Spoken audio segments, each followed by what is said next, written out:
Hello friends, welcome back to study मानिया।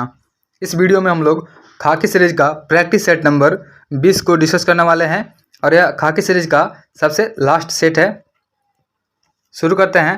पहला question है कि दक्षिण भारत की प्रमुख पहाड़ियों का सही क्रम उत्तर से शुरू करके दक्षिण की ओर कौन सा होगा।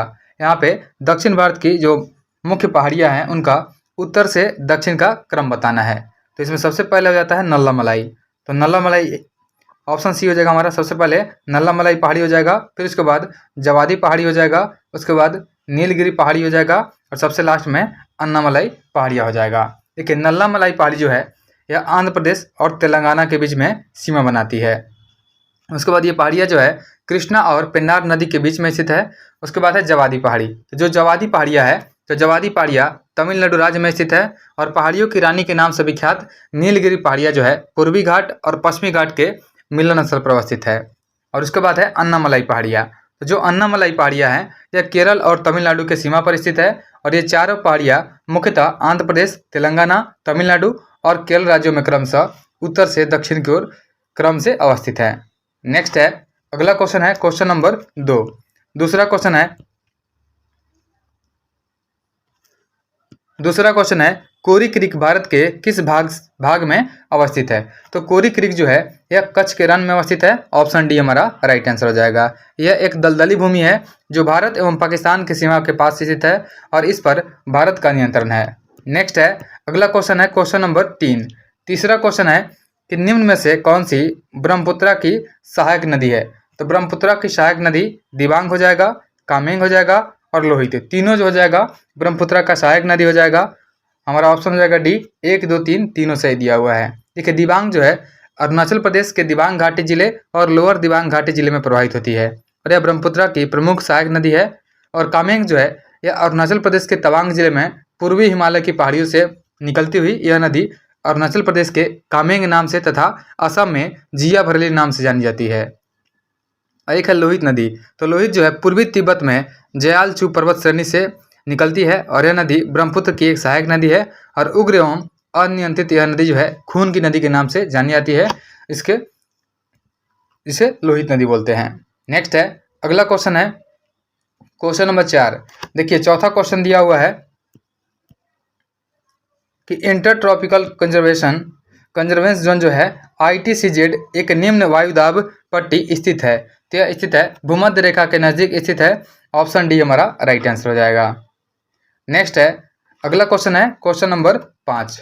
पांचवा क्वेश्चन है जिसमें मिलान करना है। तो सबसे पहले इसमें सूची 1 में जो दिया हुआ है बहुउद्देशीय परियोजना का नाम दिया हुआ है, सूची 2 में नदी का नाम दिया हुआ है। तो इसमें मिलान करना है। जो इडुक्की बांध परियोजना है तो इडुक्की संबंधित हो जाएगा, पेरियार नदी पे है, इसका मिलान 4 हो जाएगा। उसके बाद है माता टीला। तो माता टीला बांध परियोजना यह बेतवा नदी पर उत्तर प्रदेश और मध्य प्रदेश की संयुक्त परियोजना है। ये हो जाएगा बेतवा पे 1 हो जाएगा। नागार्जुन सागर कृष्णा नदी पर है, इसका मिलान 3 हो जाएगा और ये आंध्र प्रदेश और तेलंगाना की सीमा पर है। उसके बाद है पोचमपाद। तो पोचमपाद इसी को बोलते हैं पोचमपादु परियोजना। तो पोचमपादु परियोजना जो है गोदावरी नदी पर तेलंगाना में स्थित है। तो इसका मिलान जो हो जाएगा 2 हो जाएगा। आंसर हमारा 4, 1, 3, 2 4, 1, 3, 2 हमारा आंसर हो जाएगा। ऑप्शन देख लेते हैं 4, 1, 3, 2 ऑप्शन सी राइट आंसर है। नेक्स्ट है अगला क्वेश्चन है क्वेश्चन नंबर 6। छठा क्वेश्चन है किन महीनों में रबी फसल की बुआई होती है। तो रबी फसल की बुआई जो होती है यह अक्टूबर नवंबर में होती है। ऑप्शन सी हमारा राइट आंसर हो जाएगा। देखिए रबी फसल की बुआई जो है यह अक्टूबर नवंबर में होती है, कटाई मार्च से अप्रैल के बीच में होती है। और इसमें प्रमुख फसल गेहूँ, जौ, चना, मटर, सरसों, मसूर इत्यादि आते हैं। आलू भी आता है इसी में। और एक होता है खरीफ फसल जो जून जुलाई में बोया जाता है और अक्टूबर नवंबर में काटा जाता है। इसका प्रमुख फसल हो जाएगा चावल, ज्वार, बाजरा, मक्का, तिल, मूंगफली। और एक होता है जायद फसल। तो जायद फसल जो है मार्च से जून के बीच में होता है, ग्रीष्मकालीन फसल होता है जो कोई मुख्य रूप से पानी वाले होते हैं, जैसे तरबूज, खरबूज, ककड़ी, खीरा, भिंडी, यह सभी जो है जायद फसल के एग्जाम्पल हो जाएंगे। नेक्स्ट है अगला क्वेश्चन है क्वेश्चन नंबर 7। सातवां क्वेश्चन है कि बिहार में मिट्टी के प्रकार के संदर्भ में असत्य कथन को चुने। तो सबसे पहले है पर्वत पदीय मिट्टी। तो पर्वत पदीय मिट्टी जो है पश्चिमी चंपारण जिले के उत्तरी भाग में स्थित है, जो कि सही है। उसके बाद दूसरा है तराई या दलदली मिट्टी, यह मिट्टी भारत नेपाल सीमा के समानांतर पश्चिम चंपारण से किशनगंज तक पाई जाती है, यह भी सही है। तीसरा है टाल मिट्टी, तो टाल मिट्टी गंगा के उत्तरी भाग में पाई जाती है, जो कि गलत दिया हुआ है। देखिए टाल मिट्टी जो है बिहार में गंगा के उत्तरी भाग में नहीं, यह मिट्टी गंगा के दक्षिणी भाग में एक संकरी पट्टी के रूप में पाई जाती है, और यह मिट्टी खास करके दलहन उत्पादन के लिए प्रसिद्ध है, जिसे हम लोग टाल मिट्टी बोलते हैं। तो यह गलत दिया हुआ है, ऑप्शन सी हमारा राइट आंसर हो जाएगा। नेक्स्ट है अगला क्वेश्चन है क्वेश्चन नंबर 8। 8वां क्वेश्चन है, देखिए 8 नंबर क्वेश्चन है कि पृथ्वी के गति के संदर्भ में निम्नलिखित कथनों पर विचार करें। तो सबसे पहला दिया हुआ है कि पृथ्वी की अपनी धुरी पर पश्चिम से पूरब घूर्णन के कारण मौसम परिवर्तन होता है, जो कि गलत हो जाएगा। दूसरा है पृथ्वी के सूर्य के चारों ओर चक्कर लगाने के कारण धरती पर दिन और रात जो है घटित होते हैं। देखिए दोनों सेट में गलत दिया हुआ है।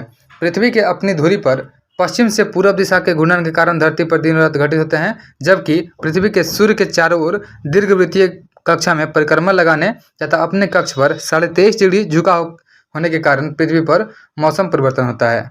नेक्स्ट है अगला क्वेश्चन है question number 9। 9th number question है, निम्नलिखित में से कौन सा वायुमंडल के स्तरों एवं उनके अभिलक्षणों के सुमेलन में सही है। तो सबसे पहले है क्षोभ मंडल, तो क्षोभ मंडल में मौसमी घटनाएं होती है, तो यह सही दिया हुआ है। उसके बाद है समताप मंडल, समताप मंडल जो है यह ओजोन परत से संबंधित है, तो इसका मिलान भी सही है। उसके बाद है आयन मंडल, तो आयन मंडल का हो जाएगा पृथ्वी की सतह की ओर परिवर्तित रेडियो तरंगे, यह भी सही हो जाएगा। उसके बाद है मध्य मंडल, तो मध्य मंडल का हो जाएगा यह ध्रुव ज्योति, यह गलत दिया हुआ है। देखिए 1 2 3 जो है सही दिया हुआ है, ऑप्शन देख लेते हैं। ऑप्शन हमारा सी हो जाएगा, 1 2 3 सही हो जाएगा। ठीक है, क्षोभ मंडल जो है यह वायुमंडल की सबसे निचली परत है, जो पृथ्वी की सतह से शुरू होती है और लगभग 10 से 18 किलोमीटर की ऊंचाई तक फैली होती है, और मौसम की लगभग सभी घटनाएं जैसे बारिश, बर्फबारी, आंधी सभी इसी परत में होती है।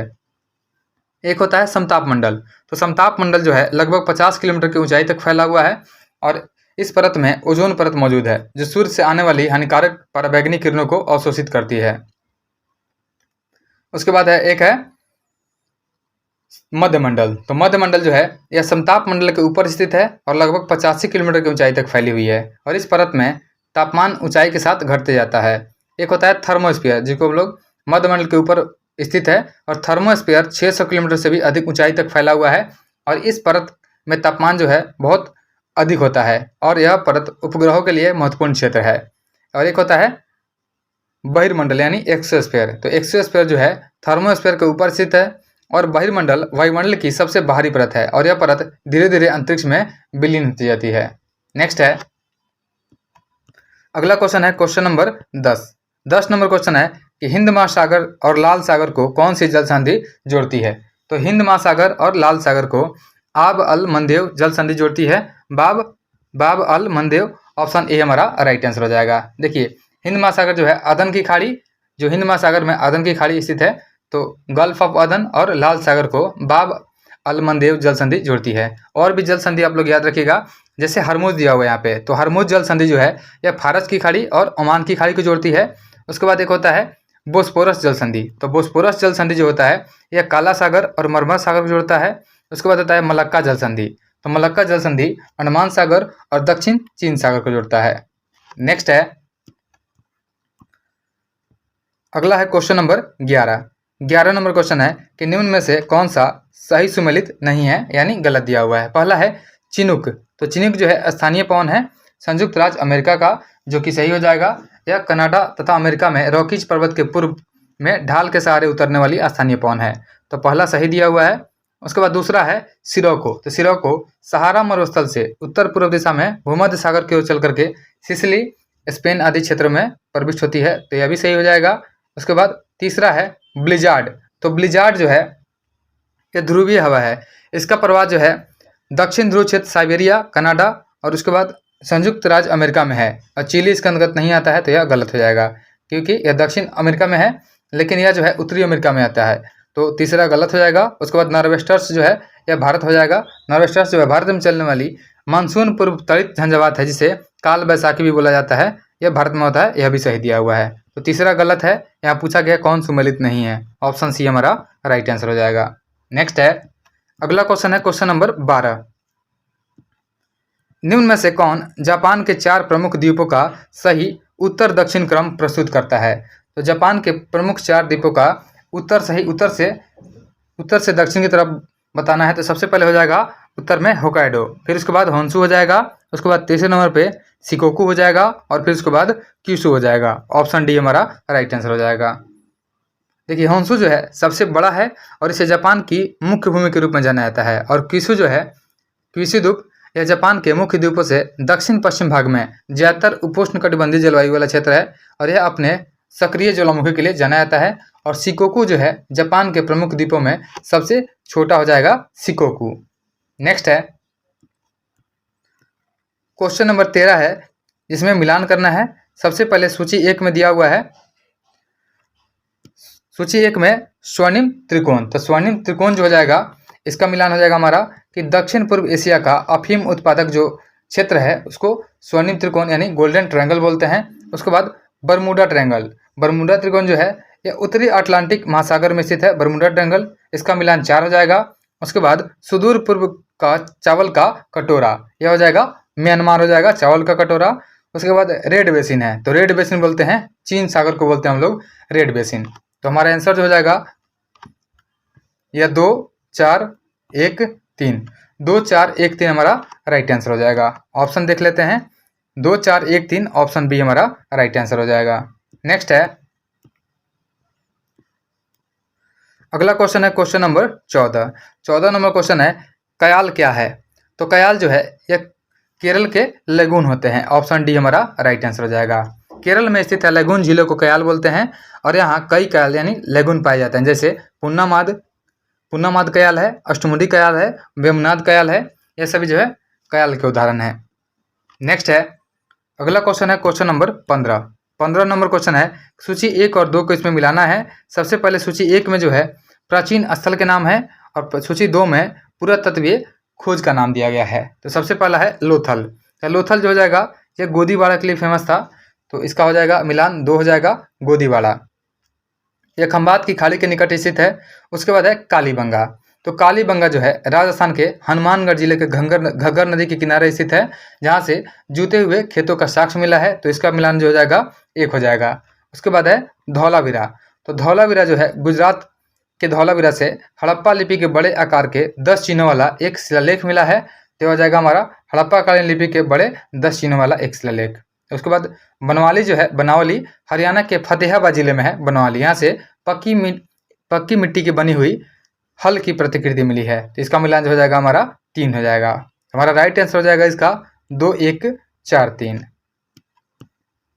देखिए राइट आंसर 2 1 4 3 ऑप्शन बी हमारा राइट आंसर हो जाएगा। नेक्स्ट है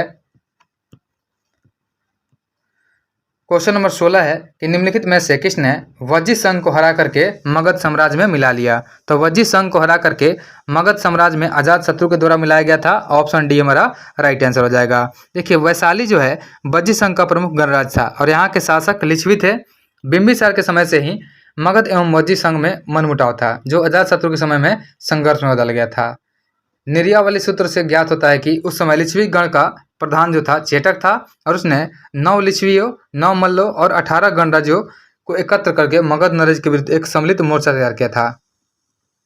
नेक्स्ट है अगला क्वेश्चन है क्वेश्चन नंबर 17। 17 नंबर क्वेश्चन देखते हैं।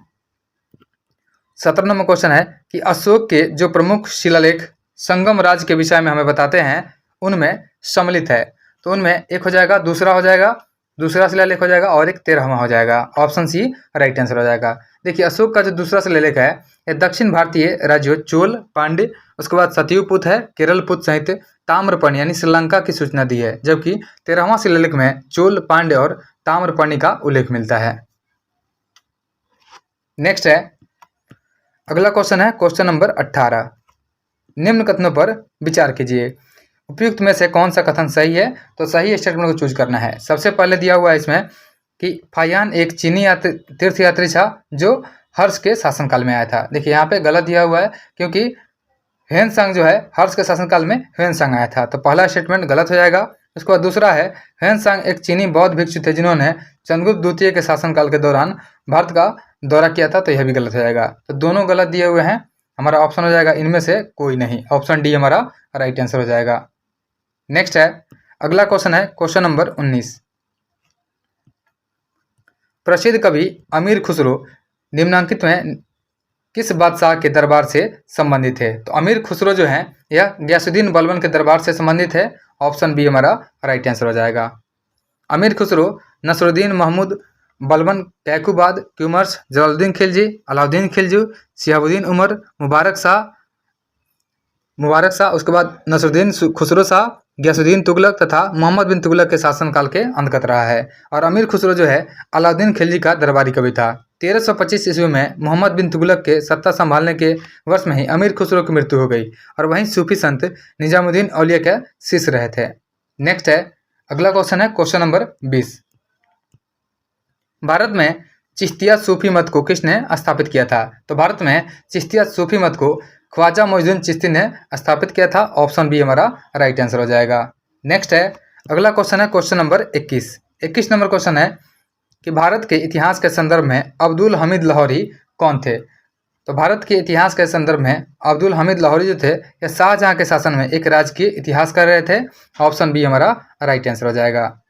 और अब्दुल हमीद लाहौरी जो है इन्होंने अपना एक पुस्तक लिखा था बादशाहनामा, जिसमें शाहजहां कालीन इतिहास का वर्णन भी किया गया है। नेक्स्ट है क्वेश्चन नंबर 22 है कि निम्न में से किन स्थानों पर डचों ने अपने व्यापारिक अड्डे स्थापित किए थे? तो डचों के द्वारा अपने व्यापारिक अड्डे स्थापित किए गए थे नागपट्टनम में, चीनसुरा में, मछलीपट्टनम में, सूरत, भरूच, आगरा, कोचीन, अहमदाबाद और पटना। यहाँ पे सभी जगह डचों ने अपने व्यापारिक अड्डे स्थापित किए थे, तो ऑप्शन हमारा डी हो जाएगा, इनमें से उपयुक्त में से सभी हो जाएगा। देखिए 1632 में डच ईस्ट इंडिया कंपनी ने पटना में अपना कारखाना स्थापित किया था और डच लोगों ने भारत में अपना पहला कारखाना 1605 में मछलीपट्टनम में स्थापित किया था और 1693 में डचों ने पुदुचेरी पर कब्जा कर लिया, जिसे बाद में 1699 में वापस कर दिया था और डच ईस्ट इंडिया कंपनी की स्थापना 1602 ईस्वी में हुई थी।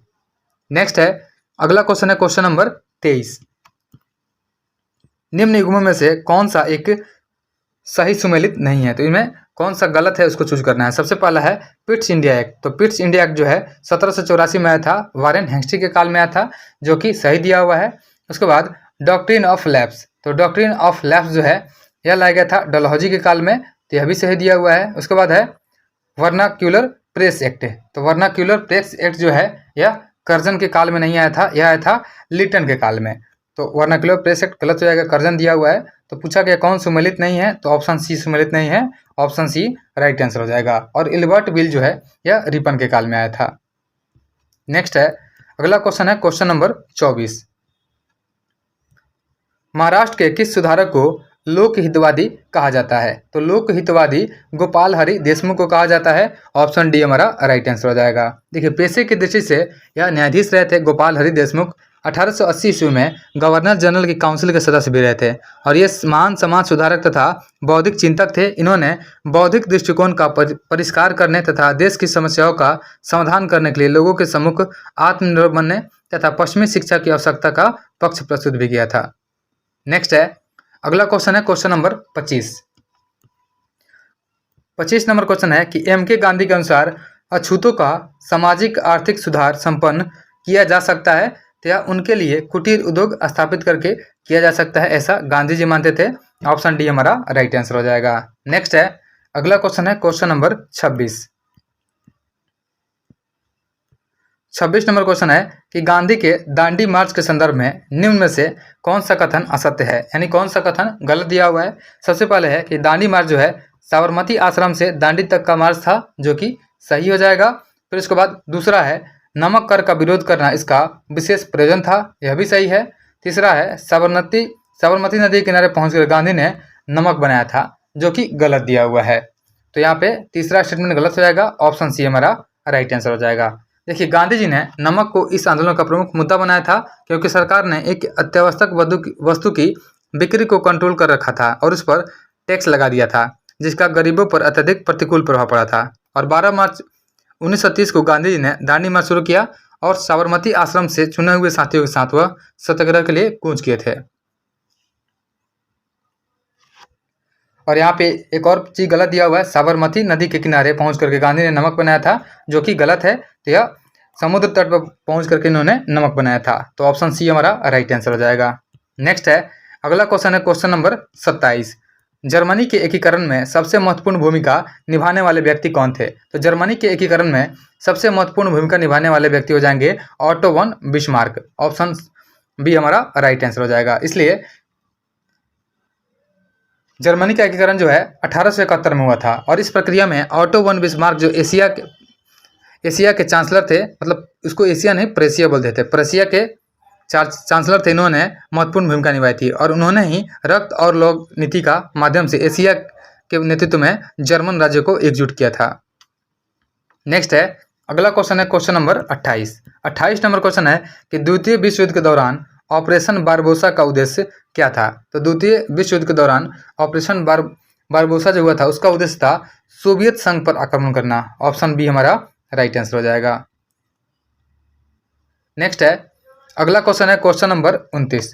29 नंबर क्वेश्चन है कि हाल ही में केंद्रीय कैबिनेट ने नई राष्ट्रीय खेल नीति NSP 2025 को मंजूरी दी है, या किस नीति के जगह लेगी? तो यह जो है NSP 2001 का जगह लेगा। ऑप्शन ए हमारा राइट आंसर हो जाएगा। अगला क्वेश्चन है क्वेश्चन नंबर 30। 30 नंबर क्वेश्चन है सी फ्लड प्रणाली का उद्घाटन किसने किया है? तो सी फ्लड प्रणाली का उद्घाटन CR पाटिल के द्वारा किया गया है। ऑप्शन बी हमारा राइट आंसर हो जाएगा। केंद्रीय जल शक्ति मंत्री हैं CR पाटिल, इन्होंने सी फ्लड प्रणाली का उद्घाटन किया है और यह वेब आधारित बाढ़ पूर्वानुमान प्रणाली है और इसका उद्देश्य है बाढ़ और जल स्तर को 2 दिन पहले भविष्यवाणी ग्राम स्तर तक सूचना पहुंचाना। नेक्स्ट है, अगला क्वेश्चन है क्वेश्चन नंबर 31।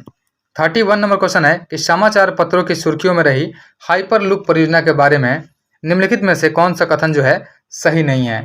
सबसे पहले है कि भारतीय रेल 40 किलोमीटर लंबी हाइपरलूप पटरी बिछाकर उस पर रेलगाड़ी चलाने पर कार्य कर रही है, जो कि सही दिया हुआ है। दूसरा है हाइपरलूप परिवहन का 5वां माध्यम है जिसमें तीव्रगामी रेलगाड़ी लगभग निर्वात सुरंग यानी वैक्यूम ट्यूब से गुजरती है, दूसरा भी सही है। तीसरा है हाइपरलूप के अंतर्गत 2000 किलोमीटर प्रति घंटा की गति से रेलगाड़ी चलाई जा सकती है, जो कि गलत दिया हुआ है। देखिए, हाइपरलूप प्रणाली का लक्ष्य जो है लगभग 1100 किलोमीटर प्रति घंटे की अधिकतम प्रचलन गति प्राप्त करना है, लेकिन यहाँ पे 2000 किलोमीटर लिखा हुआ है तो यह गलत हो जाएगा। यहाँ पूछा गया है सही नहीं है, तो ऑप्शन सी हमारा राइट आंसर हो जाएगा। नेक्स्ट है, अगला क्वेश्चन है क्वेश्चन नंबर 32। 32 नंबर क्वेश्चन है कि समाचार पत्रों की सुर्खियों में रही DeepSeek AI किस देश में विकसित हुई है? तो यह डेवलप हुई है चीन में। ऑप्शन हमारा बी राइट आंसर हो जाएगा। नेक्स्ट है, अगला क्वेश्चन है क्वेश्चन नंबर 33। हाल ही में INS तमाल को भारतीय नौसेना में शामिल किया गया है, इसे किसने बनाया है? तो INS तमाल जो है इसे भारतीय नौसेना में शामिल कर दिया गया है और इसे रूस के द्वारा बनाया गया है। ऑप्शन बी हमारा राइट आंसर हो जाएगा। देखिए, 2016 में भारत और रूस के बीच जो है 4 तलवार श्रेणी के स्टील्थ फ्रिगेट के निर्माण के लिए समझौता हुआ था, जिसमें से 2 रूस में और 2 भारत में बने हैं। रूस में INS तुसिल 9 दिसंबर 2024 को नौसेना में शामिल हुआ था और एक INS तमल है। नेक्स्ट है, अगला क्वेश्चन है क्वेश्चन नंबर 34। 38वें राष्ट्रीय खेल 2025 किस राज्य में आयोजित किए गए थे? तो 38वें राष्ट्रीय खेल 2025 को उत्तराखंड में आयोजित किया गया था। ऑप्शन ए हमारा राइट आंसर हो जाएगा। और ये उत्तराखंड में अपने रजत जयंती वर्ष के दौरान आयोजित किया गया था और 28 जनवरी से 14 फरवरी 2025 तक उत्तराखंड के 8 जिलों में 11 शहरों में इसका आयोजन किया गया था। नेक्स्ट है, अगला क्वेश्चन है क्वेश्चन नंबर 35। किस देश ने जुलाई 2025 की संयुक्त राष्ट्र सुरक्षा परिषद की अध्यक्षता संभाली है? तो यह संभाला गया है पाकिस्तान के द्वारा। पाकिस्तान जम्मू कश्मीर या सिंधु जल संधि जैसे मुद्दों को उठाने की कोशिश कर सकता है और पाकिस्तान संयुक्त राष्ट्र सुरक्षा परिषद का 2 साल के लिए अस्थायी सदस्य भी है। देखिए, संयुक्त राष्ट्र संघ जो है पहले 1920 में राष्ट्र संघ था और इसके संस्थापक वुडरो विल्सन थे। संयुक्त राष्ट्र का विचार 1941 में सेंट जेम्स प्लेस की घोषणा पत्र में हुआ था और सैन फ्रांसिस्को सम्मेलन के तहत संयुक्त राष्ट्र का स्थापना हुआ था और 26 जून 1945 को सैन फ्रांसिस्को में संयुक्त राष्ट्र चार्टर पर हस्ताक्षर किया गया था। और 24 अक्टूबर 1945 में 51 देशों ने चार्ट को स्वीकार किया था और संयुक्त राष्ट्र संघ का पहला महासचिव नॉर्वे के ट्रिगवेली थे। वही महासभा की पहली महिला अध्यक्ष जो है विजया लक्ष्मी पंडित बनी थी। नेक्स्ट है अगला क्वेश्चन है क्वेश्चन नंबर 36 नंबर क्वेश्चन देखते हैं। इसमें दिया हुआ है कि 2025 पद्म विभूषण पुरस्कार विजेताओं के संबंध में निम्नलिखित जोड़ों पर विचार कीजिए। तो सबसे पहला है दुबुर नागेश्वर रेड्डी। तो दुबुर नागेश्वर रेड्डी जो है यह चिकित्सा के क्षेत्र से संबंधित है, तो यह पहला जो हो जाएगा सही हो जाएगा। दूसरा है कुमुदनी रजनीकांत लाखिया। तो यानी कुमुदनी लाखिया जो है यह कला क्षेत्र से संबंधित है। कुमुदनी लाखिया कला यानी एक कथक से संबंधित है। उसके बाद है ओसामू सुजुकी मरणोपरांत इनको यह व्यापार और उद्योग से संबंधित है। तो 1, 2, 3 तो सही है। सुशील कुमार मोदी जो कि सार्वजनिक मामले से संबंधित है। देखिए यहाँ पे चारों सही लग रहा है, ठीक है, तो चारों सही दिए हुए हैं। देखिए बिहार के पूर्व उप मुख्यमंत्री जो है, एक मिनट, यहाँ पे पद्म विभूषण लिखा गया है, ठीक है, लेकिन यहाँ पे सुशील कुमार मोदी को दिया गया है पद्म भूषण, लेकिन बाकी जो 3 है इनको दिया गया है पद्म विभूषण। तो 2025 में पद्म विभूषण दिया गया है दुबुर नागेश्वर रेड्डी को चिकित्सा के क्षेत्र में, कुमुदनी रजनीकांत लाखिया को कला के क्षेत्र में, ओसाका सुजुकी को या व्यापार और उद्योग के क्षेत्र में। लेकिन सुशील कुमार मोदी को यहाँ पे पद्म भूषण दिया गया है, सार्वजनिक मामले से संबंधित है यह भी, लेकिन यह पद्म भूषण दिया गया, विभूषण है। विभूषण 3 को दिया गया है। तो हमारा आंसर जो हो जाएगा 1, 2, 3 हो जाएगा। ऑप्शन हमारा ये जो हो जाएगा राइट आंसर हो जाएगा। देखिए जो पद्म पुरस्कार है 2025 ये 139 व्यक्तियों को दिया गया है, ठीक है। 17 जो है पद्म भूषण विभूषण है, 19 पद्म भूषण है और 113 पद्म श्री शामिल है इसमें। नेक्स्ट है अगला क्वेश्चन है क्वेश्चन नंबर 37 नंबर क्वेश्चन है किस देश के पीएम पैटोंगटान शिवानात्रा को वहां के न्यायाधीश ने पद से निलंबित कर दिया है। तो यह है थाईलैंड की। ऑप्शन सी हमारा राइट आंसर हो जाएगा। और इनके निलंबन का प्रमुख कारण थाईलैंड के प्रधानमंत्री शिवानात्रा की कंबोडिया के पूर्व प्रधानमंत्री हुन सेन से फोन पर बातचीत के दौरान उन्होंने अपने ही देश के वरिष्ठ कमांडर को विरोधी बताया था और इसी घटना के बाद पूरे देश में शिवानात्रा के खिलाफ विरोध प्रदर्शन हुआ था। नेक्स्ट है अगला क्वेश्चन है क्वेश्चन नंबर 38 नंबर क्वेश्चन है पोलर नदी बेसिन खबरों में था, यह कहाँ स्थित है। तो पोलर नदी बेसिन जो है, पोलर नदी बेसिन यह खबरों में रहा है, यह स्थित है, यह आंध्र प्रदेश हो जाएगा। उसके बाद आंध्र प्रदेश के साथ तमिलनाडु भी हो जाएगा और कर्नाटक भी हो जाएगा। तो 3 राज्यों में स्थित हो जाएगा। तो हमारा आंसर जो हो जाएगा 1, 3, 5। देखिए 1, 3, 5 ऑप्शन 1 में है, ऑप्शन ए हमारा राइट आंसर हो जाएगा। नेक्स्ट है अगला क्वेश्चन है क्वेश्चन नंबर 39 नंबर क्वेश्चन है कि 1 जुलाई 2025 को केंद्र सरकार के डिजिटल इंडिया कार्यक्रम को कितने वर्ष पूरे हो गए हैं। तो 10 वर्ष पूरे हो गए हैं। ऑप्शन सी राइट आंसर हो जाएगा। देखिए प्रौद्योगिकी के माध्यम से नागरिकों को सशक्त बनाने के लिए 1 जुलाई 2015 से शुरू किया गया था डिजिटल इंडिया कार्यक्रम और यह जो है 1 जुलाई 2025 को 10 वर्ष इसका पूरा हो गया है और इसका प्रमुख नारा है पावर टू एम्पावर।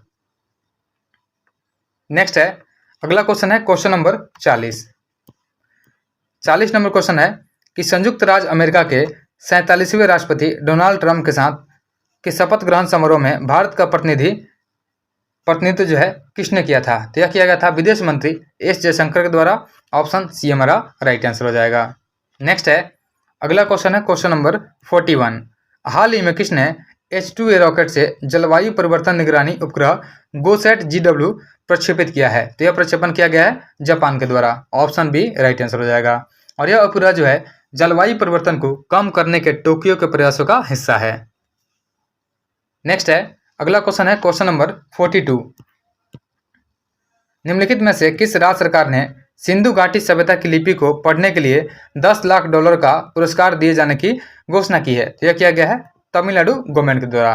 ठीक है, तमिलनाडु के मुख्यमंत्री MK स्टालिन इन्होंने सिंधु घाटी सभ्यता की लिपि को समझने के लिए $10 लाख की राशि की घोषणा भी की है, जो 1 शताब्दी से भी अधिक समय से एक रहस्य बना हुआ है। नेक्स्ट है अगला क्वेश्चन है क्वेश्चन नंबर 43।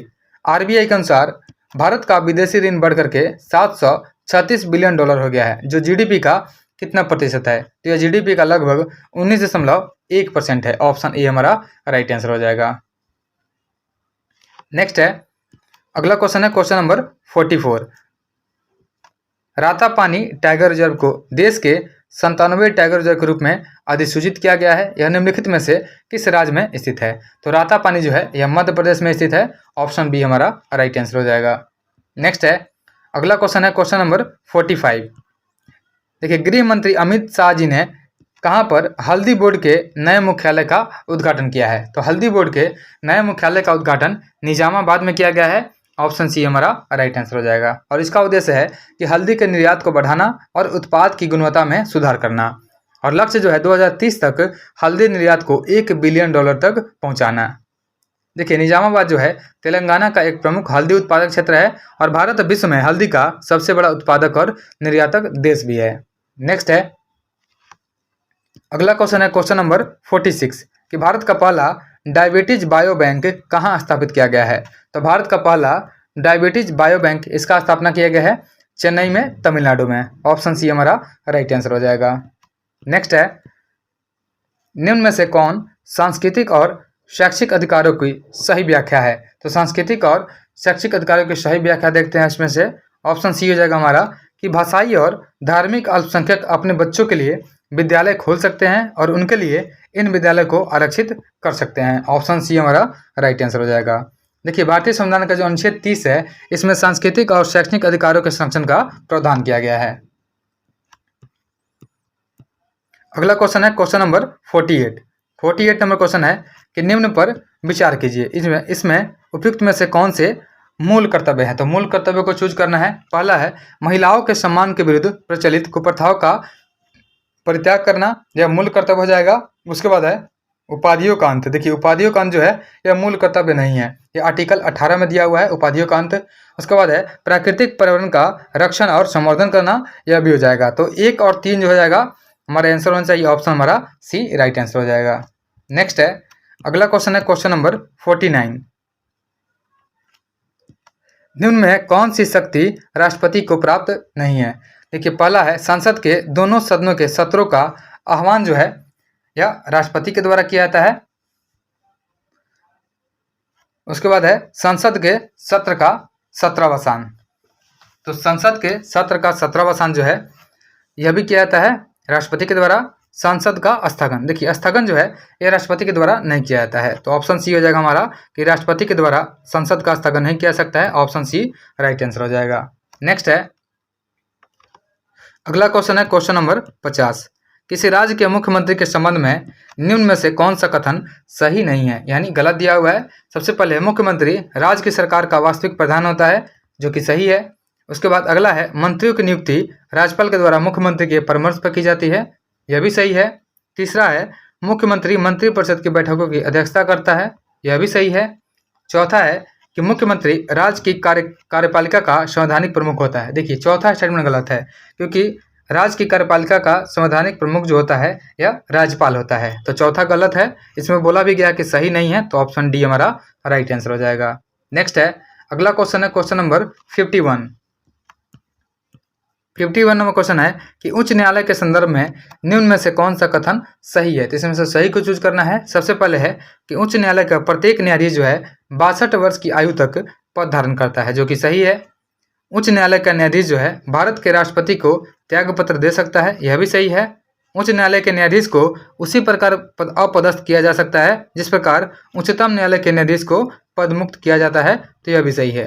तो सभी स्टेटमेंट सही दिए हुए हैं, उपयुक्त में से सभी ऑप्शन डी हमारा राइट आंसर हो जाएगा। नेक्स्ट है, अगला क्वेश्चन है क्वेश्चन नंबर 52। देखिए, 52 नंबर क्वेश्चन है कि लोकसभा के किसी विधेयक पर आम बहस निम्न में से किस स्तर पर होती है? तो लोकसभा के किसी विधेयक पर आम बहस जो होती है यह होती है द्वितीय वाचन में होती है। ऑप्शन सी हमारा राइट आंसर हो जाएगा। देखिए, वित्त विधेयक के अतिरिक्त अन्य कोई भी विधेयक किसी भी सदस्य या मंत्री के द्वारा प्रस्तावित किया जा सकता है और प्रत्येक विधेयक 3 वाचनों से गुजरता है। अब प्रथम वाचन में विधेयक को पुनः स्थापित करने के लिए सदन की अनुमति मांगी जाती है और द्वितीय वाचन में 2 अवस्थाएं होती है। प्रथम अवस्था में विधेयक को विस्तृत चर्चा के लिए प्रवेश समिति को सौंप दिया जाता है और दूसरी अवस्था में विधेयक की अलग अलग धाराओं पर विचार होता है जिसमें संशोधन भी प्रस्तावित होता है और तृतीय वाचन में अंतिम स्वीकृति के लिए विधेयक पर चर्चा भी होती है। नेक्स्ट है, अगला क्वेश्चन है क्वेश्चन नंबर 53। किस राज्य की विधान परिषद में साहित्य, कला, विज्ञान या सामाजिक सेवा के संबंध में विशेष ज्ञान अथवा व्यवहारिक अनुभव वाले कितने सदस्य राज्यपाल द्वारा मनोनीत किए जाते हैं? तो यह किए जाते हैं 1/6, कुल सदस्यों के 1/6 किए जाते हैं। ऑप्शन बी हमारा राइट आंसर हो जाएगा। नेक्स्ट है क्वेश्चन नंबर 54 है कि जिला न्यायाधीश के पद पर किसी व्यक्ति को नियुक्त किया जा सकता है। तो जिला न्यायाधीश के किसी व्यक्ति को नियुक्त किया जा सकता है जो कम से कम 7 वर्ष तक अधिवक्ता के रूप में कार्य कर चुका हो, वो जो केंद्र सरकार की न्यायिक सेवा में अधिकारी के रूप में कार्य कर चुका हो, जो राज्य सरकार की न्यायिक सेवा में अधिकारी के रूप में कार्य कर चुका हो। तो सभी हो जाएगा, ऑप्शन डी हमारा राइट आंसर हो जाएगा। नेक्स्ट है अगला क्वेश्चन है, इसमें मिलान करना है। देखिए सूची एक में दिया हुआ है भाषा या लिपि का संरक्षण। तो भाषा या लिपि का संरक्षण जो है ये अनुच्छेद 29 यानी 29 में दिया हुआ है। उसके बाद धर्म या भाषा आधारित संस्थानों की स्थापना यह अनुच्छेद 30 में दिया हुआ है। संसद में प्रयोग की जाने वाली भाषा, तो संसद में प्रयोग की जाने वाली भाषा यह आर्टिकल 120 में दिया हुआ है। और राजभाषा संबंधी संवैधानिक उपबंध जो है अनुच्छेद 344 में है। तो हमारा आंसर जो हो जाएगा यह 2 3 4 1 2 3 4 1 ऑप्शन ए हमारा राइट आंसर हो जाएगा। नेक्स्ट है अगला क्वेश्चन है क्वेश्चन नंबर 56। देखिए 56 नंबर क्वेश्चन है, जिला योजना समिति के संबंध में कौन सा कथन जो है असत्य है। इसमें से गलत को चूज करना है। सबसे पहले है इसके गठन का उद्देश्य संबंधित जिले की पंचायतों तथा नगरीय संस्थाओं द्वारा तैयार की गई योजनाओं को संग्रहित कर एक विकास की रूपरेखा में परिणत करना है, जो कि सही है। उसके बाद इस प्रकार योजनाओं के निर्माण में पंचायत और नगरपालिका के हितों का ध्यान रखना, यह भी सही है। और इस समिति के अध्यक्ष का कार्य जो है जिले से संबंधित योजनाओं को राज्य सरकार तक पहुंचाना है, यह भी सही है। तो इसमें सभी सही है, कोई भी गलत नहीं है। पूछा गया कौन सा असत्य है, तो कोई भी गलत नहीं है। ऑप्शन डी हमारा राइट आंसर हो जाएगा। नेक्स्ट है अगला क्वेश्चन है 57 नंबर। 57 नंबर क्वेश्चन है कि हिंदू वृद्धि दर किस वृद्धि दर से संबंधित है। तो हिंदू वृद्धि दर जो है यह जीडीपी वृद्धि दर से संबंधित है। ऑप्शन बी हमारा राइट आंसर हो जाएगा। देखिए प्रोफेसर राजकृष्ण ने 1981 में अमेरिकन इकोनॉमिक एसोसिएशन में बोलते हुए हिंदू वृद्धि दर को सर्वप्रथम प्रयोग किया था। हिंदू विकास दर जो है ऐसा शब्द है जिसका प्रयोग भारत में विशेष रूप से 1950 से 1980 के दशक के दौरान हुआ था और यह धीमी आर्थिक वृद्धि को दर्शाने के लिए किया जाता है। भारत के सकल घरेलू उत्पाद जो है जीडीपी, इसकी कम वार्षिक वृद्धि दर जो आमतौर पर लगभग 3.5% होती थी और इसके अनुरूप प्रति व्यक्ति आय में कम वृद्धि से जुड़ा है। और यह शब्द देश के राष्ट्रीय आय से जुड़ा है क्योंकि यह समग्र आर्थिक प्रदर्शन और उस अवधि के दौरान देश की संपत्ति में वृद्धि की दर को दर्शाता है। नेक्स्ट है अगला क्वेश्चन है क्वेश्चन नंबर 58। भारतवर्ष में सिक्कों की ढलाई होती है। तो भारतवर्ष में सिक्कों की ढलाई मुंबई, कोलकाता और हैदराबाद में होती है। ऑप्शन हमारा डी हो जाएगा राइट आंसर। इसके अतिरिक्त जो है 1988 में नोएडा उत्तर प्रदेश में एक टकसाल का स्थापना भी किया गया है। नेक्स्ट है अगला क्वेश्चन है क्वेश्चन नंबर 59। बैंकों को अपने रोकड़ शेष और कुल परिसंपत्तियों के मध्य एक निश्चित अनुपात रखना पड़ता है, इसे कहते हैं, तो इसे एसएलआर बोलते हैं। ऑप्शन बी हमारा राइट आंसर हो जाएगा। नेक्स्ट है अगला क्वेश्चन है क्वेश्चन नंबर 60। निम्नलिखित समितियों में किसने मात्र पोषक तत्वों की आवश्यकता के आधार पर गरीबी रेखा का निर्धारण किया है। यह किया गया है वाईके अलग समिति के द्वारा। ऑप्शन ए हमारा राइट आंसर हो जाएगा। 1977 में डॉक्टर वाईके अलग की अध्यक्षता में न्यूनतम आवश्यकता कार्यक्रम और प्रभावी उपभोग मांग पर एक कार्यदल टास्क फोर्स का गठन किया गया था, जिसने अपना रिपोर्ट 1979 में दिया था।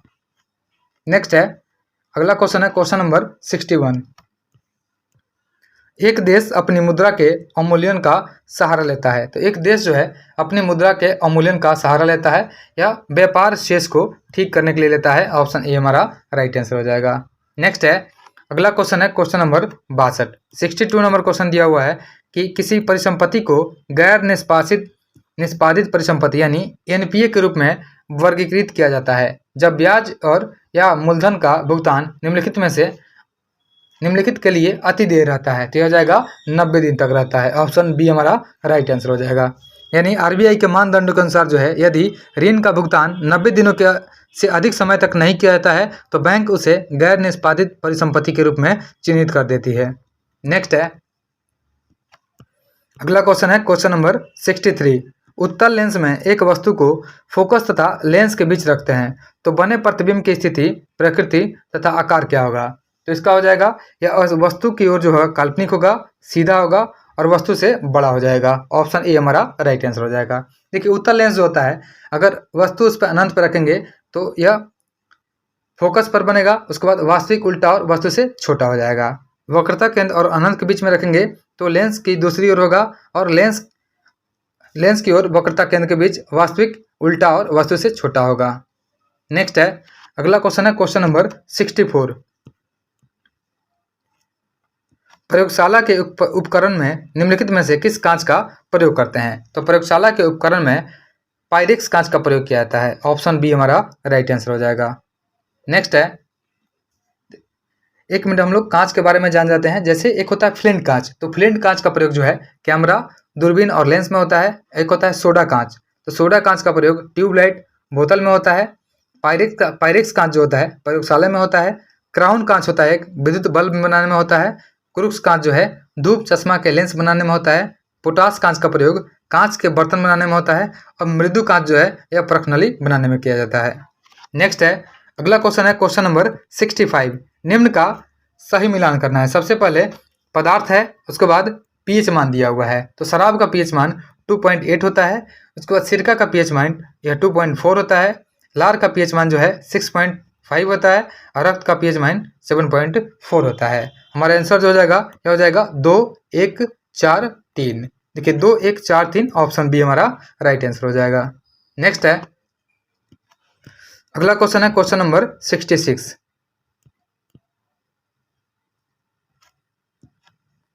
निम्नलिखित में किस पादप में एट्रोपिन दर्द निवारक औषधि पाया जाता है? तो एट्रोपिन जो है यह बेलाडोना में पाया जाता है। ऑप्शन ए हमारा राइट आंसर हो जाएगा। देखिए जो तंबाकू होता है, तंबाकू में निकोटीन पाया जाता है। सिनकोना की छाल में कुनैन होता है। कॉफ़ी में कैफीन होता है। चाय में थीन होता है। अफीम में हेरोइन, मॉर्फिन या कोडीन होता है। विलो में एस्पिरिन होता है। सर्पगंधा जो होता है उसमें एंटीपायरेटिक होता है। कवक जो होता है उससे पेनिसिलिन निकलता है। और एक होता है अकवन, तो अकवन से कोकीन प्राप्त होता है। नेक्स्ट है, अगला क्वेश्चन है क्वेश्चन नंबर 67। निम्नलिखित में से सही मिलान का चयन नीचे दिए गए कूट से करना है। तो सबसे पहले इसमें है फॉर्मिक एसिड। तो फॉर्मिक एसिड जो है लाल चींटी और बिच्छू के डंक में होता है, जो कि सही दिया हुआ है। ऑक्जेलिक एसिड, तो यहाँ पे दिया है ऑक्जेलिक एसिड। तो ऑक्जेलिक एसिड जो है यह पाया जाता है टमाटर में, तो यहाँ पे सिरका दिया हुआ है जो कि गलत है। उसके बाद है एसिटिक एसिड। तो एसिटिक एसिड जो है सिरका में पाया जाता है, लेकिन यहाँ पे टमाटर दिया हुआ है, तो दूसरा भी गलत है। तीसरा है अमीनो अम्ल। तो अमीनो अम्ल जो है यह प्रोटीन में पाया जाता है, तो यहाँ पे 1 और 4 जो है सही दिया हुआ है। ऑप्शन डी हो जाएगा हमारा 1 और 4। देखिए सल्फ्यूरिक एसिड जो होता है यह हरा कशिश में पाया जाता है। टार्टरिक एसिड इमली और अंगूर में पाया जाता है। उसके बाद टैनिक अम्ल जो होता है यह भी चाय में पाया जाता है। नेक्स्ट है, अगला क्वेश्चन है क्वेश्चन नंबर 68। कार्बनिक यौगिक और उसके सामान्य सूत्र के गलत जोड़े को चुनना है। सबसे पहले है एल्काइंस। तो एल्काइंस का होता है CnH2n-2 जो कि सही है। ईथर का CnH2nO2 यह भी सही है।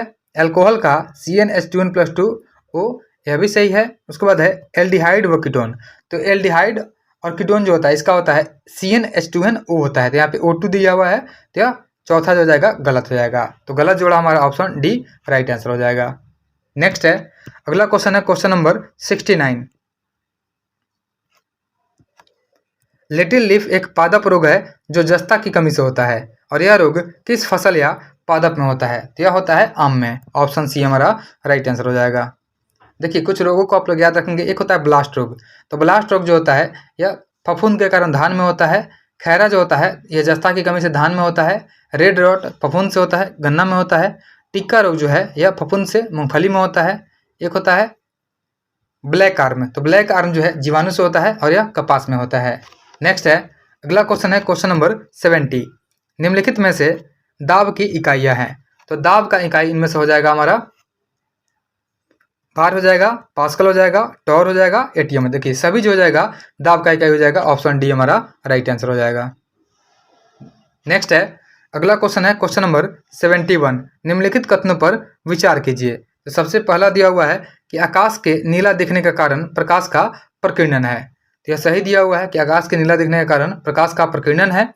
दूसरा है इंद्रधनुष के 7 रंगों का कारण सिर्फ प्रकाश का प्रकीर्णन है। देखिए, यह सिर्फ प्रकाश का प्रकीर्णन नहीं है, यहाँ पे एक से अधिक हो जाएगा, तो ये दूसरा जो हो जाएगा गलत हो जाएगा। उसके बाद तीसरा है कि सूर्योदय के समय सूर्य के लाल दिखने के कारण जो है प्रकाश का प्रकीर्णन होता है, तो यह सही दिया हुआ है। तो यहाँ पे 1 और 3 जो है सही है, ऑप्शन हमारा बी राइट आंसर हो जाएगा।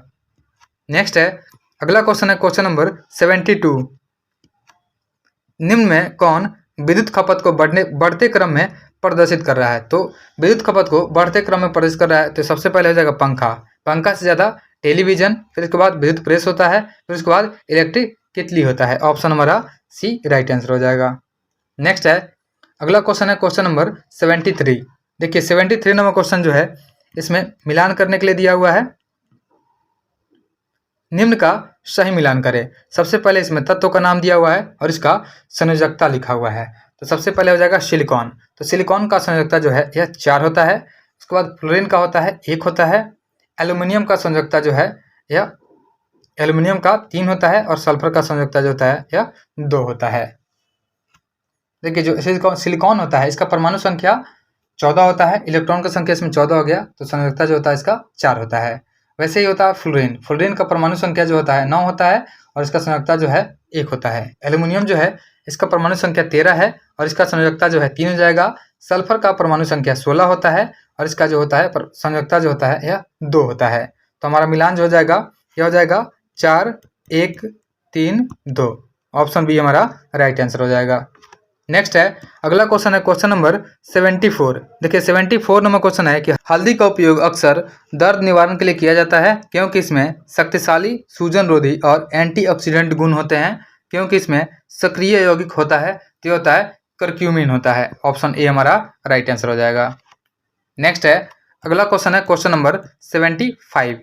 75 नंबर क्वेश्चन है कि हल्के बुलेट प्रूफ हेलमेट तथा आवरण यानी जैकेट के निर्माण में निम्न में से किस फाइबर का उपयोग करते हैं? तो इसमें केवलार का प्रयोग किया जाता है। याद रखेंगे कि बुलेट प्रूफ जो हेलमेट होता है या जैकेट होता है उसको बनाने के लिए केवलार का प्रयोग किया जाता है। केवलार जो होता है यह मजबूत, उसके बाद गर्मी प्रतिरोधी होता है, उष्मा प्रतिरोधी सिंथेटिक फाइबर होता है।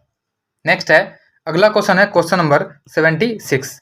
76 नंबर क्वेश्चन है कि निम्नलिखित ऊर्जा स्रोतों में से सीटेन संख्या जो है किसके गुणता प्राचल के रूप में प्रयुक्त होती है? तो हो जाएगा डीजल हो जाएगा। ऑप्शन सी हमारा राइट आंसर हो जाएगा। देखिए एक होता है ऑक्टेन संख्या, तो ऑक्टेन संख्या जो है गैसोलीन के ज्वलन स्थिरता के मापन में प्रयुक्त की जाती है और सीटेन संख्या का प्रयोग भी इसी संदर्भ में डीजल ईंधन की गुणवत्ता परीक्षण के लिए किया जाता है। नेक्स्ट है अगला क्वेश्चन है क्वेश्चन नंबर 77। तो 77 नंबर क्वेश्चन है निम्नलिखित में से कौन सा कथन सही नहीं है यानी गलत है? तो पहला है क्रोमोसोम जो है डीएनए तथा प्रोटीन से बने होते हैं, जो कि सही है। दूसरा है किसी कोशिका का केंद्रक कोशिकीय विभाजन में हिस्सा नहीं लेता है, लेकिन यहाँ पे हिस्सा तो लेता है, तो दूसरा गलत हो जाएगा। तो पूछा गया कौन सही नहीं है, ऑप्शन बी हो जाएगा हमारा राइट आंसर। नेक्स्ट है अगला क्वेश्चन है क्वेश्चन नंबर 78। 78 नंबर क्वेश्चन है सूची 1 और 2 को इसमें मिलाना है। सबसे पहले सूची 1 में दिया हुआ है उरोस्थी, तो उरोस्थी जो है इसका मिलान जो हो जाएगा यह हो जाएगा स्टर्नम, इसको बोलते हैं, तो इसका मिलान स्टर्नम हो जाएगा। उसके बाद है जत्रुक, जत्रुक जो होता है जत्रुक को बोलते हैं कॉलर बोन, तो कॉलर बोन का हमारा जो मिलान हो जाएगा यह हो जाएगा क्लेविकल हो जाएगा। उसके बाद है जानुफलक यानी कीनैप, तो कीनैप का मिलान हमारा हो जाएगा, इसको बोलते हैं पटेला। उसके बाद है सोल्जर ब्लेड, तो सोल्जर ब्लेड को बोलते हैं हम लोग स्कैपुला, तो इसका मिलान जो हो जाएगा हमारा 3 हो जाएगा। हमारा आंसर जो हो जाएगा यह हो जाएगा 4, उसके बाद 1 2 3। देखिए 4 1 2 3, ऑप्शन हमारा डी राइट आंसर हो जाएगा। नेक्स्ट है अगला क्वेश्चन है क्वेश्चन नंबर 79। देखिए 79 नंबर क्वेश्चन देखते हैं। इसमें पूछा गया है निम्नलिखित में से कौन सा रक्त का तरल भाग होता है?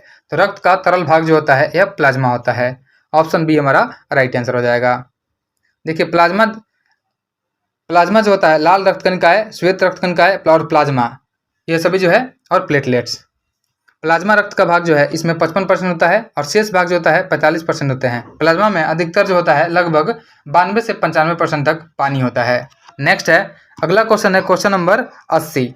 80 नंबर क्वेश्चन है कि एक बीज के अंकुरण के लिए निम्नलिखित में से कौन सी 3 परिस्थितियां सर्वाधिक महत्वपूर्ण होगी? तो बीज के अंकुरण के लिए इसमें पानी, उचित तापमान और ऑक्सीजन की आवश्यकता होती है। ऑप्शन बी हमारा राइट आंसर हो जाएगा। नेक्स्ट है, अगला क्वेश्चन है क्वेश्चन नंबर 81। निम्नलिखित में से कौन से जोड़े सही सुमेलित है? तो सही सुमेलित इसमें से चूज करना है। तो सबसे पहला हो जाएगा एनोरेक्सिया। तो एनोरेक्सिया जो हो जाएगा यह गलत मिलान दिया हुआ है। नींद संबंधी विकास दिया हुआ है तो गलत दिया हुआ है। दूसरा है एंसोमरिया, तो खाने के विकास के संबंधित है, यह भी गलत है। डिस्पेनिया, तो डिस्पेनिया जो होता है यह सांस की तकलीफ से संबंधित है, तो यह सही दिया हुआ है। और उसके बाद होता है एनोस्मिया, यह गंध की आंशिक या पूर्ण हानि से संबंधित है एनोस्मिया, तो यह भी सही दिया हुआ है। ठीक है, तो यह दोनों सही दिया हुआ है। जो ये होता है एनोरेक्सिया, इसमें जो है भूख में कमी या खाने में असमर्थता होती है। यहाँ पे नींद दिया हुआ है, इसलिए पहला वाला गलत दिया हुआ है। तो हमारा आंसर जो हो जाएगा 3 और 4 हो जाएगा। ऑप्शन सी हमारा राइट आंसर हो जाएगा। नेक्स्ट है, अगला क्वेश्चन है क्वेश्चन नंबर 82। 82 नंबर क्वेश्चन है, इसमें मिलान करना है। सूची 1 जो है वैज्ञानिक का नाम दिया हुआ है और सूची 2 में कार्य क्षेत्र दिया हुआ है। सबसे पहले दिया हुआ है बीरबल साहनी। तो बीरबल साहनी जो है यह जीवाश्म वनस्पति विज्ञान से संबंधित है, तो इसका मिलान जो हो जाएगा हमारा 3 हो जाएगा। उसके बाद है केसी मेहता। तो केसी मेहता पादप रोग विज्ञान से संबंधित है, तो इसका मिलान 4 हो जाएगा। पी माहेश्वरी यह भ्रूण विज्ञान से संबंधित है, इसका मिलान 2 हो जाएगा। और MS स्वामीनाथन यह हरित क्रांति से संबंधित है, इसका मिलान जो है डी हो जाएगा। नेक्स्ट है, अगला क्वेश्चन है क्वेश्चन नंबर 83। 83 नंबर क्वेश्चन है कि निम्नलिखित में से कौन सा सुमेलित नहीं है? तो चूज करना है कि कौन सा सुमेलित नहीं है। सबसे पहले है विलायत खां। विलायत खां सितार से संबंधित है। उसके बाद है लतीफ़ खां, यह तबला से संबंधित है, यह भी सही है। हरि प्रसाद चौरसिया जो कि बांसुरी वादक है, यह भी सही है। अमजद अली खां, तो अमजद अली खां पखावज, देखिए अमजद अली खां जो है यह पखावज से संबंधित नहीं है, यह गलत हो जाएगा। अमजद अली खां जो है यह सरोद से संबंधित है, तो हमारा ऑप्शन हो जाएगा डी, क्योंकि पूछा गया कौन सा गलत है। ऑप्शन डी हमारा राइट आंसर हो जाएगा। साथ में आप लोग याद रखेंगे, जैसे सितार से संबंधित है पंडित रविशंकर, उसके बाद निखिल बनर्जी, विलायत खां बंदे हसन, तबला से जाकिर हुसैन, लतीफ़ खां किशन महाराज, सरोद से अमजद अली खां, उसके बाद अली अकबर खां। वैसे सरंगी बजाते हैं उस्ताद बिंदु खां। और एक है तोताराम शर्मा, तो तोताराम शर्मा जो है पखावज बजाते हैं। और एक है गोपाल दास, यह भी पखावज से संबंधित है। और बांसुरी से पंडित हरि प्रसाद चौरसिया संबंधित है। और पन्ना लाल घोष जो है यह भी बांसुरी से संबंधित है। नेक्स्ट है, अगला क्वेश्चन है question number 84। Indian institute of tropical metrology कहाँ स्थित है? तो Indian institute of tropical metrology यह पुणे में स्थित है। ऑप्शन बी हमारा राइट आंसर हो जाएगा। और यह एक स्वायत्त संस्थान है और इसका स्थापना 17 नवंबर 1962 को हुआ था। और यह मौसम का पूर्वानुमान और भूकंप का पता लगाने के लिए मुख्य संगठन है। नेक्स्ट है, अगला क्वेश्चन है क्वेश्चन नंबर 85। 85 नंबर है कि राष्ट्रीय बागवानी मिशन जो है NHM किस पंचवर्षीय योजना में आरंभ किया गया था? तो राष्ट्रीय बागवानी मिशन जो है यह 10वीं पंचवर्षीय योजना में शुरू किया गया था। ऑप्शन डी हमारा राइट आंसर हो जाएगा। और 10वीं पंचवर्षीय योजना का जो काल हो जाएगा यह 2002 से लेकर के 2007 तक था। नेक्स्ट है, अगला क्वेश्चन है कि गुजरात के घरचोला को भौगोलिक GI टैग किसके लिए दिया गया है? यह दिया गया है पारंपरिक हस्तशिल्प के लिए दिया गया है। ऑप्शन ए हमारा राइट आंसर हो जाएगा। देखिए हैंडीक्राफ्ट के सेक्टर में गुजरात को मिलने वाला यह 23वां GI टैग है। घरचोला का मतलब होता है घर पर पहना जाने वाला कपड़ा। नेक्स्ट है, अगला क्वेश्चन है क्वेश्चन नंबर 87। 87 नंबर क्वेश्चन देखते हैं। 87 नंबर क्वेश्चन है कि निम्नलिखित का मिलान करना है। तो सबसे पहले दिया हुआ है ब्यूनस आयर। तो ब्यूनस आयर जो हो जाएगा यह हो जाएगा अर्जेंटीना, इससे संबंधित हो जाएगा अर्जेंटीना। उसके बाद अकरा जो हो जाएगा, तो अकरा का हो जाएगा घाना। उसके बाद है विंड होक, तो विंड होक हो जाएगा नामीबिया हो जाएगा। और पोर्ट ऑफ स्पेन त्रिनाद और टोबैगो इसका मिलान हो जाएगा। देखिए प्रधानमंत्री नरेंद्र मोदी जो है 2 से 9 जुलाई तक 5 देशों के दौरे पर थे। और वह घाना के बाद त्रिनिदाद और टोबैगो, अर्जेंटीना, ब्राजील और फिर नामीबिया गए थे। नेक्स्ट है, अगला क्वेश्चन है क्वेश्चन नंबर 88। तो 88 नंबर क्वेश्चन है कि निम्नलिखित में से कौन सा विकल्प जो है सही नहीं है, यानी गलत दिया हुआ है। सबसे पहले है तो भौगोलिक उपनाम है और उसके बाद स्थान दिया हुआ है। तो पहला दिया हुआ है क्वेकर सिटी। तो क्वेकर सिटी जो है फिलाडेल्फिया को बोला जाता है, यह सही है। ग्रेनाइट जो है एडरबिन स्कॉटलैंड, यह भी सही है। अंपायर स्टेट न्यूयॉर्क का बोला जाता है, यह भी सही है। हर्मिट किंगडम, देखिए हर्मिट किंगडम जो है यह कोरिया का बोला जाता है, लेकिन यहाँ पे जापान दिया हुआ है तो जापान नहीं होगा, यह कोरिया हो जाएगा। ऑप्शन डी हमारा राइट आंसर हो जाएगा। नेक्स्ट है, अगला क्वेश्चन है क्वेश्चन नंबर 89। साइलेंट वैली शांत घाटी को कब नेशनल पार्क घोषित किया गया था? तो शांत घाटी को 1984 में नेशनल पार्क घोषित किया गया था। ऑप्शन सी हमारा राइट आंसर हो जाएगा। और यह जो है केरल के पलक्कड़ जिले में स्थित है और यह नीलगिरी बायोस्फीयर रिजर्व का हिस्सा है। साइलेंट वैली का खोज जो है 1847 में प्रसिद्ध वनस्पति शास्त्री रॉबर्ट वाइट ने किया था। नेक्स्ट है अगला क्वेश्चन है क्वेश्चन नंबर 90। निम्नलिखित में से अशुद्ध शब्द को पहचाने। इसमें से अशुद्ध का पहचान करना है तो इसमें हो जाएगा जिजीविषा। देखिए जिजीविषा जो है यह इसमें गलत दिया हुआ है, तो ऑप्शन हमारा सी राइट आंसर हो जाएगा। नेक्स्ट है निम्नलिखित में से अंगूठा दिखाना मुहावरे का सही अर्थ क्या है? तो अंगूठा दिखाने का मतलब होता है धोखा देना। ऑप्शन बी हमारा राइट आंसर हो जाएगा। नेक्स्ट है अगला क्वेश्चन है 92 नंबर कि सदैव शब्द का सही संधि विच्छेद करें। तो सदैव का हो जाएगा सदा प्लस एव। ऑप्शन हमारा बी राइट आंसर हो जाएगा। अगला क्वेश्चन है कि find the error in the following sentence. She go to the market every day to buy vegetables. तो यहाँ पे जो गो हो जाएगा यह गलत हो जाएगा। तो यहाँ पे ऑप्शन बी हमारा राइट आंसर हो जाएगा। नेक्स्ट है अगला क्वेश्चन है क्वेश्चन नंबर 94। देखिए 94 नंबर क्वेश्चन देखते हैं। 94 नंबर क्वेश्चन है choose the correct word to fill in the blank. तो यहाँ पे ब्लैंक को फिल करना है। ही इज, यहाँ पे ऑनेस्ट लगा हुआ है तो यहाँ पे एन लग जाएगा। He is an honest man who always speaks the truth. यहाँ पे एन ऑप्शन बी में दिया हुआ है। ऑप्शन बी हमारा राइट आंसर हो जाएगा। नेक्स्ट है अगला क्वेश्चन है क्वेश्चन नंबर 95। निम्नलिखित में से कौन सा वेन डायग्राम जो है इतिहास, भूगोल और भूगर्भ शास्त्र वर्गों के परस्पर संबंध को चित्रित करता है? देखिए इतिहास भूगोल जो है यहाँ पे एग्जैक्टली आंसर बी होना चाहिए, क्योंकि इतिहास और भूगोल के बारे में बोला है तो इतिहास भूगोल में कुछ यहाँ पे भूगोल और इतिहास कॉमन होते हैं, ठीक है। लेकिन यहाँ पे भूगर्भ शास्त्र सॉरी यहाँ पे ये मान लो आप ये भूगोल है तो भूगोल हो गया और उसके बाद भूगर्भ शास्त्र हो गया, तो यह संबंधित हो जाएंगे। लेकिन इतिहास जो है डिफरेंस हो जाएगा। ऑप्शन बी हमारा राइट आंसर हो जाएगा। इतिहास जो है भूगोल तथा भूगर्भ शास्त्र से अलग विषय होता है, लेकिन भूगर्भ शास्त्र का जो कुछ अध्ययन होता है यह भूगोल के अंतर्गत ही किया जाता है, इसलिए हमारा आंसर हो जाएगा बी हो जाएगा। नेक्स्ट है अगला क्वेश्चन है क्वेश्चन नंबर 96। दिए गए व्यंजक का मान ज्ञात कीजिए। तो यहाँ पे हो जाएगा 18, यह भागा हो जाएगा, ये 3 गुना 2 हो जाएगा यहाँ पे, फिर यहाँ पे भी 2 गुना हो जाएगा, तो 18 भागा 6 हो जाएगा गुना 5 प्लस यहाँ पे हो जाएगा 72, यहाँ पे 18 दूना 36 हो जाएगा, तो भागा 36 हो जाएगा गुना 3 हो जाएगा, माइनस ये हो जाएगा 4/8 गुना 2 हो जाएगा। जब इसको सोल्व करेंगे तो यह आ जाएगा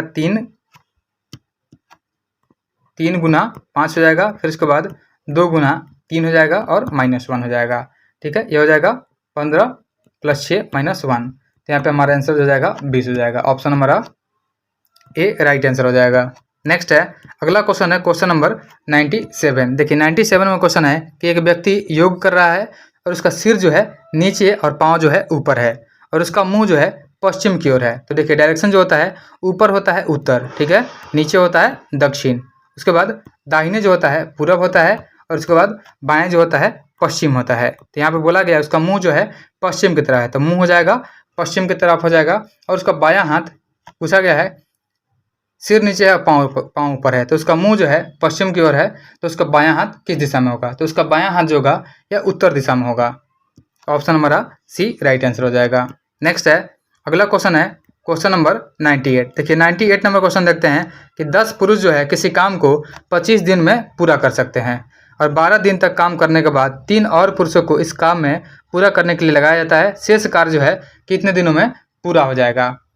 देखिए तो सबसे पहले लेंगे यहाँ पे 10 पुरुष है, तो 10 पुरुष जो हो जाएंगे किसी काम को 25 दिनों में पूरा कर सकते हैं। तो यहाँ पे इन्होंने 12 दिन तक काम कर दिया है, तो इसको घटा लेंगे, तो यह बराबर हो जाएगा 10 + 3 दिन हो जाएगा, 10 + 3 हो जाएगा। और यह पूछा गया है कि कितने दिनों में करेंगे, तो इंटू डी हो जाएगा। तो जब इसको सोल्व करेंगे तो यह हो जाएगा 10 × 13 हो जाएगा = 13 गुना यहाँ पे तीनों का संख्या तो डी हो जाएगा, तो यहाँ पे डी का मान सीधे 10 आ जाएगा। 13 से 13 चला जाएगा तो डी का मान 10। ऑप्शन हमारा हो जाएगा ए राइट आंसर हो जाएगा।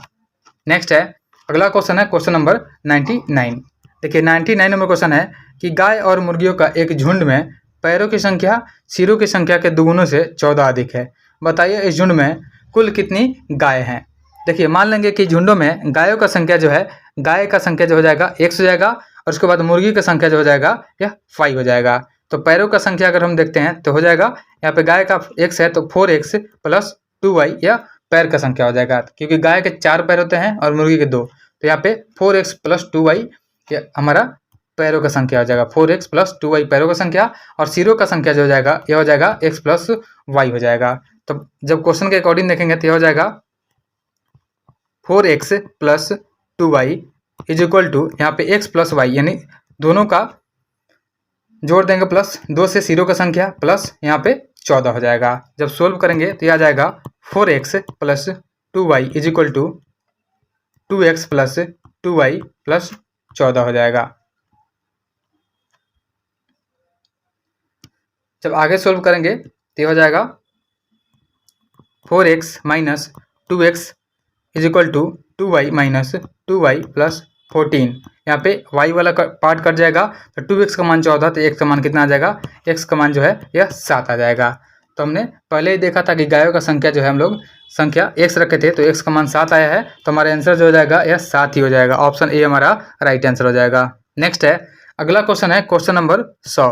लास्ट क्वेश्चन है कि दी गई आकृति में कितने वर्ग है। यहाँ पे वर्गों को काउंट करना है। सबसे पहले यहाँ पे 4 वर्ग है, फिर इसके बाद 3 है, फिर यहाँ पे 2 है, फिर यहाँ पे 1 है, टोटल 10 वर्ग हो गए। फिर उसके बाद देखेंगे 10 के बाद एक ये हो जाएगा 11 हो जाएगा, फिर नीचे 1 हो जाएगा 12 हो जाएगा, फिर एक यहाँ पे हो जाएगा 13 हो जाएगा, 13 हो गया, फिर और एक और हो जाएगा यहाँ पे, ऐसे हो जाएगा या 14 हो जाएगा। टोटल 14 वर्ग हो जाएंगे। ऑप्शन डी हमारा राइट आंसर हो जाएगा।